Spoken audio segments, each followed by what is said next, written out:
చైతన్య ప్రసారం. నమస్కారం, మన ధర్మం కార్యక్రమానికి స్వాగతం. ఇవాళ మన ధర్మం కార్యక్రమంలో మన ధర్మ సందేహాలను నివృత్తి చేసేందుకు మనతో పాటు ఉన్నారు ప్రముఖ ఆధ్యాత్మికవేత్త ఆచార్య శ్రీ తాడేపల్లి పతంజలి గారు. గురుగారు నమస్కారం. ఓం శ్రీ దుర్గాదేవి అయి నమః. గురుగారు, ఈరోజు మాఘ పౌర్ణమి. ఈ మాఘ పౌర్ణమిని మహామాఘి అని ఎందుకని అంటారు? ఈరోజు సముద్ర స్నానానికి ఉన్నటువంటి ప్రాముఖ్యత ఏమిటి? మహామాఘి అని ఈ రోజుకి పేరు. మాఘము అనేటువంటి పేరే లోకంలో పండితులకి ఎంతో కొంత శబ్దార్థ జ్ఞానం ఉన్న వాళ్ళకి తెలుసు. మాఘ అఘము అంటే పాపం, మాఘ అంటే పాపము లేనటువంటిది, పవిత్రమైనటువంటి మాసం. అందున పౌర్ణమి ఈరోజు మహామాఘి అంటారు దీన్ని. అందుకే ఎందుకనంటే మాఘస్నానాలు మిగతా నెలల్లో ఉండేటువంటి ప్రత్యేకత ఈ మాఘ మాసంలో ఏంటంటే వాటికంటే కూడా భిన్నంగా స్నానాలు అనేటువంటిది ఈ మాఘాల్లో చాలా ప్రత్యేకమైనది. అందువల్ల ప్రతిరోజు కూడా నదీ స్నానం చేయాలి అన్నారు ఈ మాఘమాసంలో. మా ఇళ్ళ దగ్గర నదులు లేవు, సరే గంగే చేమునే చేయవా అని చెప్పి ఆ శ్లోకం చదువుకోండి, లేకపోతే అంత శ్లోకం కూడా నాకు రాదు అని అనుకుంటే గోవింద అని అనుకోండి. గోవింద అన్న పదం చాలటమ్మా. గోవింద అన్న పదం అనుకుంటూ స్నానం చేసినా అది మాఘస్నానం కింద వస్తుంది. అలాగే సూర్యోదయానికి ముందు చేసిందే మాఘస్నానం, సూర్యోదయం తర్వాత చేసింది మాఘస్నానం కాదు పొమ్మన్నారు. సరే, అందులోనూ ఈ పౌర్ణమి రోజు నదీ స్నానం కాదు నాయన, సముద్ర స్నానం చెయ్యండి అని చెప్పి ప్రత్యేకంగా చెప్పారు. ఎందుకనంటే సముద్రానికి స్నానాలు చేయడానికి ఏ రోజు పడితే ఆ రోజు చేయకూడదు. కొన్ని రోజులు మాత్రమే మన పెద్దవాళ్ళు సంప్రదాయంలో నిర్దేశించారు. ఆ కొద్ది రోజుల్లో, ఆ పవిత్రమైనటువంటి తిథుల్లో ఈ మహామాఘం, ఈ మాఘ పౌర్ణమి తప్పనిసరిగా అందరం కూడా సముద్ర స్నానం చెయ్యాలి. ఆధునిక వాతావరణంకి తగినట్లుగా ఇంటి దగ్గర శుభ్రంగా స్నానం చేసి తర్వాత సముద్ర స్నానం చేయాలి. సముద్ర స్నానం చేసి వచ్చిన తర్వాత మరలా ఇంటి దగ్గర స్నానం చేయాలి. ఎందుకంటే ఆధునిక వాతావరణాన్ని దృష్టిలో పెట్టుకొని మాత్రమే మనం అందరం కూడా ఈ మాటని విన్నపం చేద్దాం.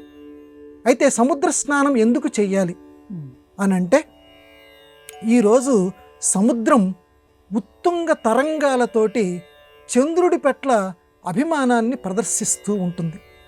ఒక తల్లి కనుక చాలా కాలం తర్వాత తన ఇంటి లోపలికి అడుగు పెడుతున్నటువంటి బిడ్డని చూస్తూ ఆ తల్లి ఎంత ఉద్విగ్నంగా నానా అని ఎంత దగ్గరగా తీసుకుంటుందో, పౌర్ణమి రోజు సముద్రం కూడా ఆ చంద్రుణ్ణి అంత దగ్గరగా తీసుకోవాలని చెప్పి తాపత్రయపడుతూ మామూలు రోజుల కంటే కూడా ఉత్తుంగ తరంగాలతోటి పైకి లేచిపోతూ ఉంటుంది. ఆ పుత్ర ప్రేమ కలిగినటువంటి, ఆ పుత్ర వాత్సల్యం కలిగినటువంటి సముద్రంలో గనక ఈరోజు గనక నువ్వు స్నానం చేస్తే, మన పట్ల సముద్రం అనేటువంటిది ఆ విష్ణుదేవుడి యొక్క మామగారు. లక్ష్మీదేవి సముద్రుడి యొక్క కూతురు కనుక విష్ణుదేవుడి యొక్క మామగారు సముద్రుడు. కాబట్టి సముద్రుడికి సంబంధించినటువంటి అభిమానం ఏదైతే ఉన్నదో, ఆ ప్రేమ ఏదైతే ఉన్నదో, ఆ ప్రేమని మన కుటుంబంలోనూ మన పట్ల, మనవారి పట్ల కూడా ఆ విష్ణుమూర్తి ఈరోజు అనుగ్రహిస్తాడట. ఎందుకనంటే లోకంలో చాలా ఇష్టమైనది ఏది? అసారే సంసారే సారం స్వెసుర మందిరం అని పెద్దవాళ్ళు ఒక మాట అన్నారు. ఈ లోకంలో అంత అసారం, నిస్సారం ఏమీ లేదు. కానీ ఈ లోకంలో సారవంతమైనది ఒకటే ఉంది. ఏమిటయ్యా అది? మామగారి ఇల్లు. అందుకే ఏమిటయ్యా దీనికి ఎలాగ నువ్వు చెప్తున్నావు ఈ మాట, దీనికి ఆధారం ఏముంది అంటే, చూసావా విష్ణుమూర్తి అంతటి వాడు ఇంట్లో ఉండొచ్చు కదా, ఎక్కడున్నాడో తెలుసా? చక్కగా క్షీరసాగరంలో కూర్చున్నాడు. మామగారి ఇల్లు అంత తీపి. శివుడు అంతటి వాడు చక్కగా అక్కడ వేరే ఉండొచ్చు కదా, చక్కగా కైలాసం, ఆ హిమవత్ పర్వతాల్లోనే కదా కైలాసం ఉన్నది. మామగారి ఇంట్లోనే ఆయన నివాసం ఏర్పరచుకున్నారు. కాబట్టి ఈ లోకంలో అసారమైనటువంటి ఈ సంసారంలో సారవంతమైనది ఏంటయ్యా అని అంటే మామగారిల్లు. కాబట్టి ఆయనకి చాలా ఇష్టమైంది మామగారి ఇల్లు సముద్రం. కాబట్టి ఆ సముద్రంలో గనక ఈ మహామాఘంలో, ఈ మాఘమాసంలో గనక మనం స్నానం చేస్తే విష్ణుమూర్తి కూడా చాలా సంతోషిస్తాడు. ఈ మాఘమాసం అందున విష్ణుమూర్తికి చాలా ఇష్టమైనటువంటి నెల కాబట్టి ఆయన అనుగ్రహం పొందటానికి అందరూ సముద్ర స్నానం చేయండి. నేను మొదట మనవి చేసినట్లుగా ఆ చేయబోయే ముందుగా ఆ జాగ్రత్తలు మాత్రం అందరూ తీసుకొని సముద్ర స్నానం చేస్తూ సముద్ర స్నానం కరిష్యే సంస్కృతంలో చెప్పండి. ఆ సంకల్పం చెప్పుకోండి. నాకు అంతగా సంస్కృతం రాదు, నేను చెప్పలేను అనుకుంటే అయ్యా నీ అనుగ్రహం కోరి సముద్ర స్నానం చేస్తున్నా అని చెప్పి మునకలు వేయండి. చక్కగా స్నానం చేసి అందరూ పునీతులు కండి. గురుగారు, అలాగే ప్రతి పౌర్ణమి నాడు వ్యాసుడిని ఆరాధించడం మన సంప్రదాయం. ఎందుకని వేద వ్యాసుడిని మనం ఆరాధన చేసుకోవాలి ఆ రోజు?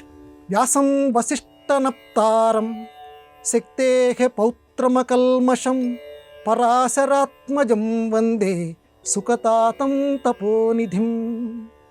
వ్యాస భగవానుడికి నివాళి అర్పించేటప్పుడు మన సంప్రదాయజ్ఞులు చెప్పుకునేటువంటి శ్లోకం ఇది. అందువల్ల వ్యాసుడు, ఎందుకంటే ఆయన్ని చెప్పి తతో జయముదీరయేత్ అంటారు. ఆయన్ని చెప్పిన తర్వాతే మహాభారతాన్ని కానీ పురాణాలని కానీ వేరే గ్రంథాలు కానీ వాటి గురించి ప్రస్తావన చేయాలట. వ్యాస స్మరణ చేయమన్నారు. ఆయనకి సంబంధించి ఒక పౌర్ణమి ఉంది, ఆషాఢ పౌర్ణమి. ఆషాఢ పౌర్ణమి నాడు చక్కగా వ్యాసుణ్ణి అందరూ కూడా పూజ చేయాలి. ఆ రోజు గురు పూజ చేసుకోవాలి. ఆ రోజు గురు పూర్ణిమ అని కూడా పెద్దవాళ్ళు చెప్తారు. మరి మాఘ పౌర్ణమి కదయ్యా ఈరోజు. ఈ మాఘ పౌర్ణమి అప్పుడు వ్యాస భగవానుడి యొక్క సంస్మరణ ఎందుకు చేయాలి, ఆయన్ని మనం ఎందుకు నుతించాలి అని ప్రశ్న వస్తే, పౌర్ణమి దేనికి ప్రతీక అంటే వికసనానికి ప్రతీక. మిగతా రోజుల్లోనే కొంచెం ఈ సిమెంట్ కాంక్రీట్ గోడల్లో నుంచి బయటికి వచ్చి రాత్రిపూట చంద్రోదయాన్ని గనక చూస్తూ ఉంటే, ఆ అలవాటు గనక మనకి ఉంటే మనలో తెలియకుండానే మనస్సుకి ఒక రకమైనటువంటి ఆహ్లాదం ఏర్పడుతుంది. ఆ చంద్రకిరణాలు ఆయుర్వేదం ప్రకారంగా మన పెద్దలు కూడా నిరూపించారు. చంద్రకిరణాలు స్పర్శ మన శరీరానికి గనక తగిలితే మన శరీరంలో ఉండేటువంటి ఆరోగ్యం వేరే రకంగా ఉంటుంది. కాబట్టి ప్రతి వాళ్ళం కూడా ఆ చంద్రకిరణ సంస్పర్శ మన శరీరం మీద పడేట్టు చూసుకోవాలి. శరీరం పట్టే శరీరం ఆద్యం ఖలు ధర్మ సాధనం. శరీరం చక్కగా ఉందనుకోండి, మన మనస్సు కూడా సక్రమంగా ఉంటుంది. శరీరం అనారోగ్యంగా ఉందనుకోండి, మనస్సు ఆందోళన కింద ఉంటుంది. కాబట్టి శరీరం చక్కగా ఉంచుకోవటానికి రోజు చంద్ర సంస్పర్శ చేయమన్నారు. రోజు కంటే కూడా పౌర్ణమి రోజు చంద్రుడు మొత్తం ఆ షోడశ కళానిధికిలాగా వెలిగిపోతూ ఉంటాడు ఆ మహానుభావుడు. ఆ మహానుభావుడు వెలిగిపోతూ ఉంటే ఇంకా విపరీతమైనటువంటి సంస్పర్శ, విపరీతమైనటువంటి ఆహ్లాదం, ఆ చంద్ర దర్శనం మనకు అవుతూ ఉంటుంది ఆ పౌర్ణమి రోజు. అటువంటి పౌర్ణమి రోజు ఆ చంద్ర దర్శనం గనక మనం చేస్తే మనం ఇంకా ద్విగుణీకృతమైనటువంటి ఉత్సాహం కలుగుతుంది. ఆ ఉత్సాహంలో రచనలు చేసే స్వభావం కలిగిన వాళ్ళు ఇంకా కొత్త రచనలు చేస్తారు, పాడుకునేటువంటి వాళ్ళు ఇంకా కొత్త పాటలు పాడతారు. ఇలా ఏ కళాకారులైనా వాళ్ళకి వచ్చినటువంటి కళ ద్విగుణీకృతం చేసుకుంటారు. మరి అటువంటి కళల్ని ఈ లోకానికి అనుగ్రహించినటువంటి వాడు వ్యాసుడు. ఆయన చెప్పనటువంటి కళలు లేవు, ఆయన ప్రస్తావించినటువంటి కళలు లేవు. అన్నింటినీ కూడా యదిహాస్తి తదన్యత్ర, ఈ ఇందులో ఉన్నదే మిగతా అన్ని చోట్ల ఉన్నాయి, ఇందులో లేనిది మిగతాది ఎక్కడా లేదు అని భారతం గురించి ఘంటాపదంగా చెప్పినటువంటి వాడు వ్యాస భగవానుడు. అటువంటి వ్యాస భగవానుడిని గనక ఈరోజు గనక మనం స్మరించుకుంటే మనకి ఏ రంగంలో ఉన్నామో ఆ రంగంలో ఆ మహానుభావుడు విశేషమైనటువంటి ప్రజ్ఞ, అందరూ మెచ్చుకునేటువంటి సౌభాగ్యాన్ని మనకి సమకూరుస్తాడు. కనుక ఆషాఢ పూర్ణిమ నాడు వ్యాసుడిని సంస్మరిద్దాం. ఈ మాఘ పౌర్ణమి నాడు, ప్రతి పౌర్ణమి నాడు కూడా, ఎందుకంటే వ్యాసాయ విష్ణు రూపాయ, వ్యాసుడన్నా విష్ణువన్నా ఒకటే కాబట్టి మాఘమాసం విష్ణువుకి సంబంధించిన మాసం అని పెద్దవాళ్ళు చెప్తూ ఉంటారు. కాబట్టి ఆ విష్ణుదేవుడే వ్యాసదేవుడు. కాబట్టి వ్యాసుడిని అందరం కూడా సంస్మరించుకుందాం. మనకి ఏ కళ ఉంటే ఆ కళని ఆ వ్యాసుడు అభివృద్ధి చేయుగా కానీ మనసారా ఆయన్ని శరణు వేడదాం. గురుగారు, తిరుమలలో శ్రీ రామకృష్ణ ముక్కోటి తీర్థం యొక్క ప్రాముఖ్యత ఏమిటి? ఈ తీర్థ స్నానం చేయటానికి భక్తులు ఎందుకు అడవి మార్గాన్ని ప్రయాణిస్తారు? ఈరోజు రామకృష్ణ ముక్కోటి తీర్థోత్సవం ప్రధానంగా తిరుమల దేవాలయానికి 10-15 కిలోమీటర్ల దూరంలో ఉన్నటువంటి అడవులు ఏవైతే ఉన్నాయో ఆ అడవుల్లో ఈ రామకృష్ణ తీర్థం ఉన్నదమ్మా. ఆ రామకృష్ణ తీర్థం దగ్గర ఈ ముక్కోటి ఉత్సవం ఈరోజు అందరూ నిర్వర్తిస్తారు. దీన్నే రామకృష్ణ ముక్కోటి తీర్థ ఉత్సవము అని అంటారు. ఏంటండి ఈ రామకృష్ణులు ఎవరు అని అంటే, రామకృష్ణుడు అనేటువంటి పేరు మీదుగా ఒక ఋషిగారు ఉన్నారు. ఆ ఋషిగారు తిరుమల వెంకటేశ్వరుడి యొక్క భక్తుడు, స్వామివారి యొక్క భక్తుడు. ఆయన ఈ తీర్థం దగ్గర ఉండి స్వామివారి గురించి తపస్సు చేశాడు. స్వామి ఆయన్ని అనుగ్రహించాడు. ఆయన పేరు మీదుగా ప్రతి సంవత్సరం కూడా ఈ ఉత్సవాలు జరుపుకోండి అని చెప్పి స్వామి ఆనతిచ్చాడు. అందుకే ఈ రోజున రామకృష్ణుడి పేరు మీదుగా తీర్థోత్సవం, అందులోనూ ముక్కోటి తీర్థోత్సవం జరుపుతారు. ముక్కోటి అని అంటే 3 కోట్లు లేదా 33 కోట్లు. ఆ 33 కోట్ల దేవతలందరూ కూడా ఈరోజు ఆ తిరుమలలో ఈ రామకృష్ణ తీర్థం ఏదైతే ఉన్నదో అక్కడ కొలువై ఉంటారట, ఆ తీర్థంలో కొలువై ఉంటారట. అంటే ఒకేసారి అంత గొప్ప అనుభూతి మనకు కలుగుతుంది, అంత ఆశీర్వచనం మనకు కలుగుతుంది. కాబట్టి అందరూ కూడా ఆ తీర్థ స్నానం ఈరోజు చేసి ముక్కోటి తీర్థ మహోత్సవాన్ని అందరూ చక్కగా నిర్వర్తించి ఆ రామకృష్ణుల యొక్క ఆ అనుగ్రహాన్ని, పక్కనే ఉన్నటువంటి ఆ తిరుమల వెంకన్న యొక్క అనుగ్రహాన్ని అందరూ పొందెదరు గాక. గురువుగారు, అలాగే తిరుపతిలో శ్రీ గోవిందరాజ స్వామి తెప్పోత్సవం ఈరోజు చివరి రోజు.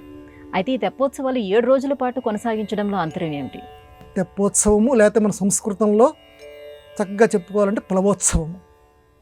ఇది ఒక్కరోజు జరుపుకుంటే సరిపోతుంది కదా. 7 రోజుల పాటు ఈ తెప్పోత్సవాన్ని ఎందుకు చేస్తారు, ఈరోజు ముగింపు ఎందుకు చేస్తారు అని అంటే, మళ్ళీ సంప్రదాయమే దీనికి జవాబు చెప్పింది.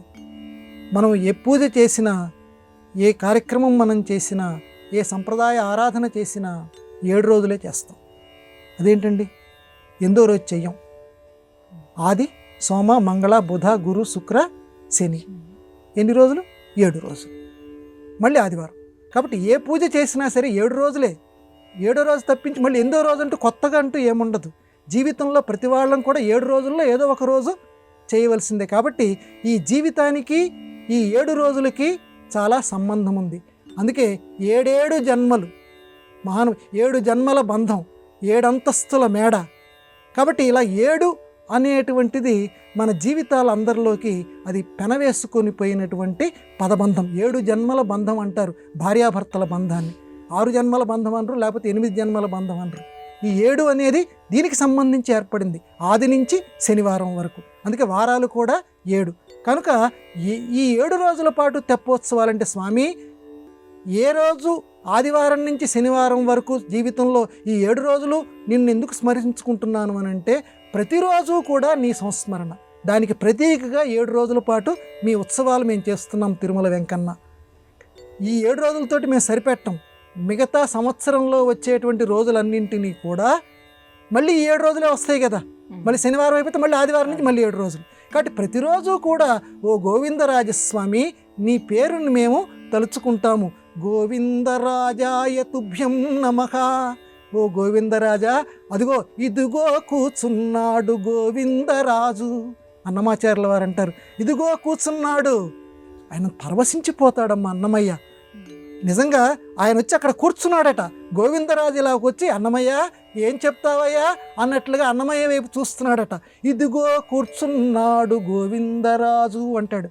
కాబట్టి ఆ స్వామివారిని అన్నమయ్య ఎంత తాదాత్మ్య భావనతోటి తలుచుకున్నాడో, మనందరం కూడా ప్రతిరోజు కూడా ఎంతో కొంత సమయం ఆ గోవిందరాజును, ఆ తిరుమల వెంకన్ననో, అమ్మవారినో ఎవరో ఒకరిని అలా తలుచుకొని, మనిషికి రావాల్సింది, భక్తుడికి రావాల్సింది తాదాత్మ్య భావన.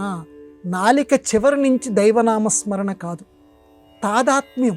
తాదాత్మ్యం అంటే ఆయనే నేను ఎదురుకుండా కూర్చున్నాడు అని భావించుకోవాలి.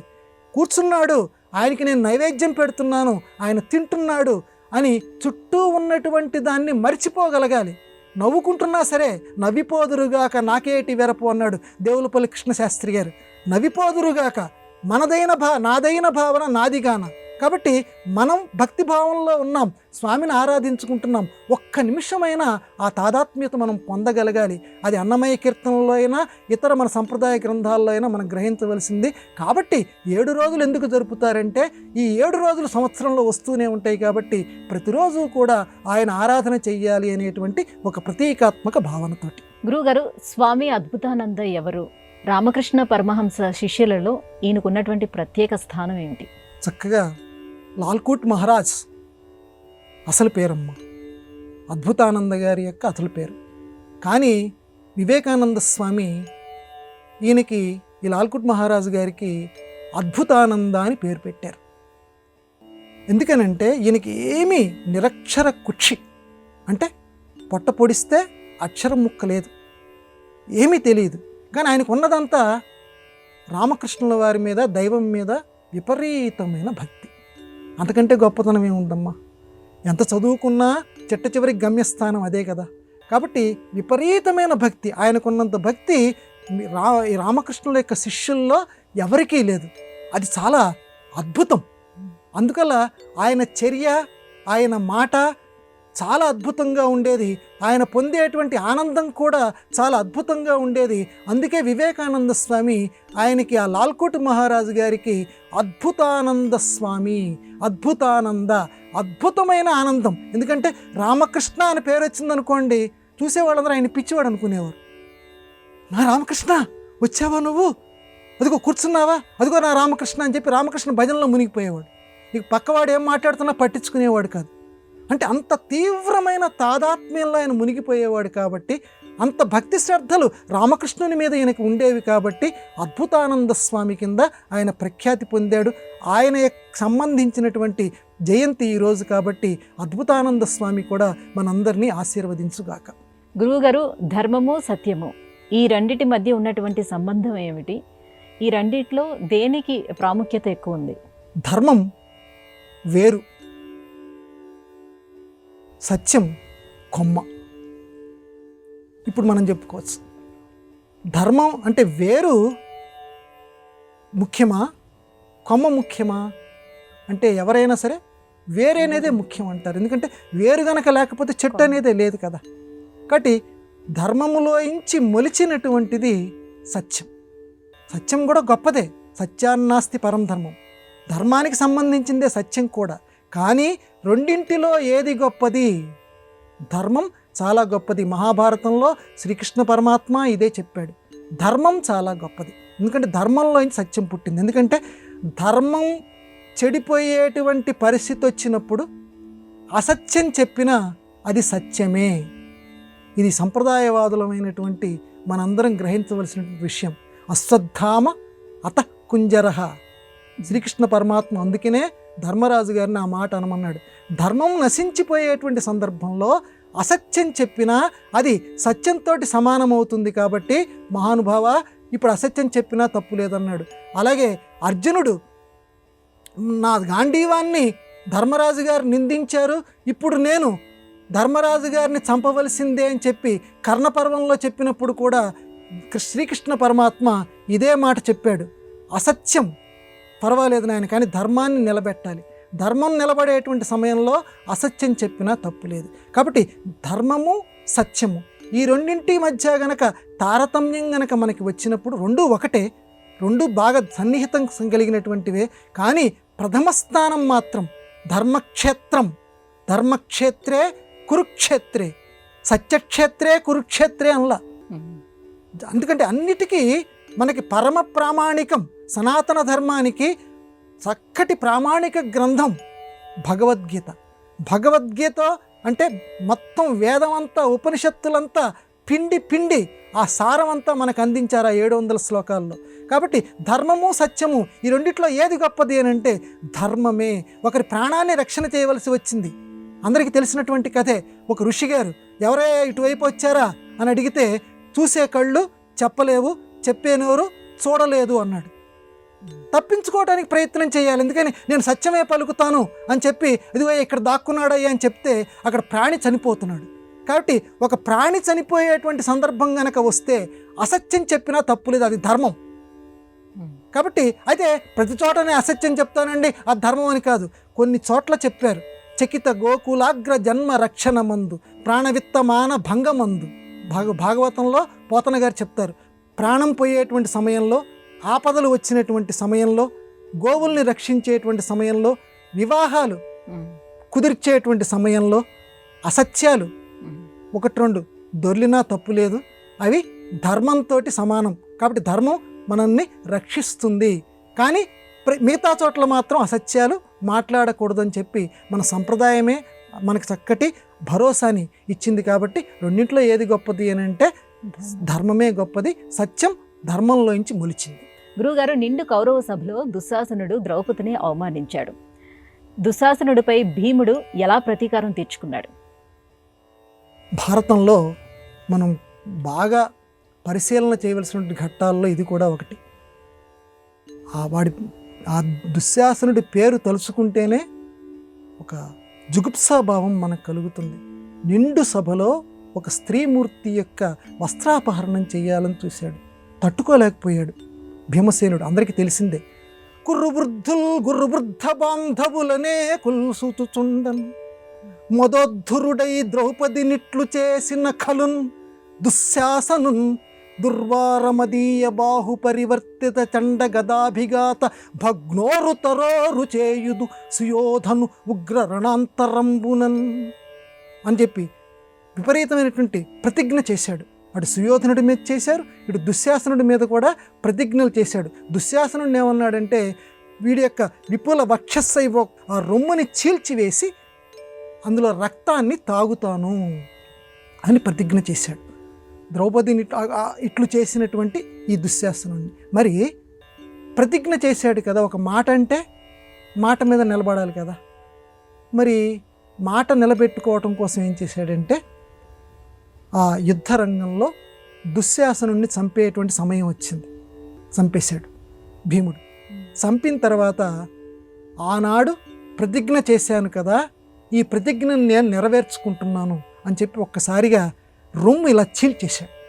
ప్రతిజ్ఞ చేశాడు, రొమ్ము చీల్చేసి రక్తం తాగుతానని. ఇలా రొమ్ము ఇలా చీల్చేసేసాడు. ఆ రక్తం ఇలా తీశాడు, ఇట్లా పట్టుకున్నాడు. వెంటనే గాంధారి ఆ తర్వాత అడిగింది, ఏమయ్యా, మానవ మాతృలు ఎవరూ కూడా అలాంటి చండాల పని చెయ్యరే, నువ్వెందా చేసావు, అందులో నీ సోదరుడు కదా, మామూలుగా ఒక తల్లికి పుట్టకపోయినా నీకు సోదరుడే కదా, అతని రక్తాన్ని నువ్వు తాగావా అని గాంధారి తర్వాత అడుగుతుందమ్మా. యుద్ధం మొత్తం పూర్తయిన తర్వాత అడిగితే, అమ్మా నేను అలాంటి పని ఎందుకు చేస్తాను, మరి నువ్వు చేసావని అందరు చెప్తున్నారయ్యా, ఇలా చీల్చేసావట, ఇలా రక్తాన్ని ఇలా తీసుకున్నావట అంటే, చేసిన ప్రతిజ్ఞ నిలబెట్టడం కోసం ఇలా రక్తాన్ని తీసుకున్నానమ్మా, ఊరికే పెదవులకి ఇలా ఆనించాను, ఆ రక్త బొట్టేది కూడా నా లోపలికి, నా నోటి లోపలికి వెళ్ళలేదు, ప్రతిజ్ఞ నెరవేర్చడం కోసం మాత్రమే నా ముఖం మీద ఇలా రాసుకొని పెదవుల దగ్గరికి ఆ రక్తాన్ని చేర్చాను, అంతేగాని సోదరుడి యొక్క రక్తాన్ని తాగేటువంటి కిరాతకున్న తల్లి నేను, నన్ను ఆ రకంగా ఎందుకు భావిస్తావు? ఎందుకంటే భీముడు ఎంతో గొప్ప ధర్మాత్ముళ్లాగా మనకిక్కడ అనిపిస్తాడు. కాబట్టి మహాభారతం ధర్మాలకి నిధి. ఒక మహానుభావుడు రక్తం కళ్ళ చూస్తాను, అంతేగాని రక్తం తాగుతాను. తెలుగులో అందుకే మన ధర్మానికి మహాభారతంలోంచి పుట్టినటువంటి జాతీయాలమ్మ. రక్తం కళ్ళ చూస్తానంటాడు, కానీ బాగా విపరీతమైన కోపం వచ్చినప్పుడు తెలుగువాడు నీ రక్తం తాగుతాను అని అంటే, రక్తం తాగుతాను అనేది రాక్షసుల యొక్క మాట, మానవుల యొక్క మాట కాదు. కాబట్టి మానవుడిగా ఉండేటువంటి వాడు, ధర్మం ప్రకారం నడిచేటువంటి వాడు అటువంటి మాటలు అనకూడదు అని చెప్పి మహాభారతం ఇక్కడ మనకి సందేశం ఇస్తోంది. కాబట్టి ఈ ఘట్టం మనకి ప్రబోధం చేసేది ఏంటంటే, ఎట్టి పరిస్థితుల్లోనూ ఒకరిని అవమానం చేసేటువంటి బుద్ధి ఉండకూడదు. అందరూ కూడా సత్పథాన మెలగుదురుగాక. శ్రీకృష్ణ భగవానుడు ఆ రకంగా మనల్ని ఆశీర్వదించునుగాక. గురుగారు, ఇవాళ మన ధర్మము కార్యక్రమంలో మాకు వచ్చినటువంటి సందేహాలన్నీ కూడా నివృత్తి చేసినందుకు ధన్యవాదాలండి. నమస్కారం అమ్మా. ఇది ఇవాల్టి మన ధర్మం కార్యక్రమం. రేపటి మన ధర్మం కార్యక్రమంలో మళ్ళీ కలుసుకుందాం. నమస్కారం. ఈ కార్యక్రమాన్ని తిరిగి చూడాలనుకుంటే www.youtube.com/@ETV Life Spiritual లో చూడవచ్చు.